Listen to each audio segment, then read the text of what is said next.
علمیات، خدمات او ژمنتیا.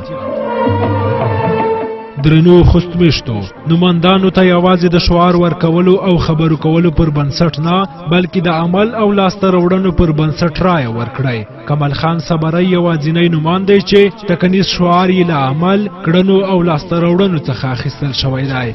وطن ستا د بدن مونږه یو غړي غړي ستا په ژوندون کې مشتون بلستا مړي علمیات. کمال خان صبری له علم او پوهې سره ځانګړې مینه او علاقه لري. نوموړی په دې باور دی چې په هیواد کې د ټولو ناورینونو او بدمرغیو له منځه وړل او د هیواد هر اړخیز پرمختګ یوازینۍ وسیله علم او پوهه ده.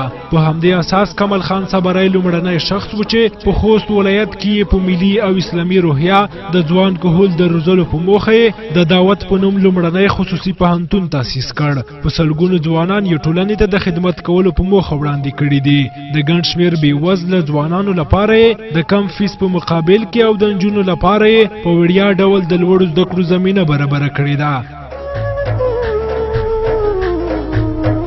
خدمت. د مظلومو سره همکاري، د خلکو خدمت او په ټولنه کې د افرادو ترمنځ د منازعاتو او شخړو حل او فصل د کمال خان صبری پلرنی میراث دی. په همدې اساس کمال خان صبری تل هڅه کړې چې خلک د علم او پوهې په زیور سنبال کړي، د خپل دردېدلي ولس ستونزو ته انعکاس ورکړي، په دولتي ادارو او د ټولنیز ژوند په نورو برخو کې د خوستمشتو له حقه حقوقو څخه دفاع وکړي.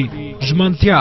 ښاغلی کمال خان صبری قانون، اسلامي ارزښتونو، ملي ګټو او ملت ته ژمن شخص دی. د همدې ژمنتیا برکت دی چې د ټولنې د بېلابېلو اقشارو په غوښتنه او مشوره یې ولسي جرګې ته ځان نماند کړ، ترڅو د علمي ډګر ترڅنګ په سیاسي ډګر کې هم د خلکو خدمت وکړي. که غواړئ چې په ولسي جرګه کې ولس ته ژمن او پیاوړی استازی ولرئ، نو د ولسي جرګې پخواني وکیل امیر خان صبری زوی او په خوست ولایت کې د دعوت پوهنتون رئیس کمال خان صبری ته رایه ورکړئ. غوره انتخاب وکړئ ترڅو غوره راتلونکی ولرئ.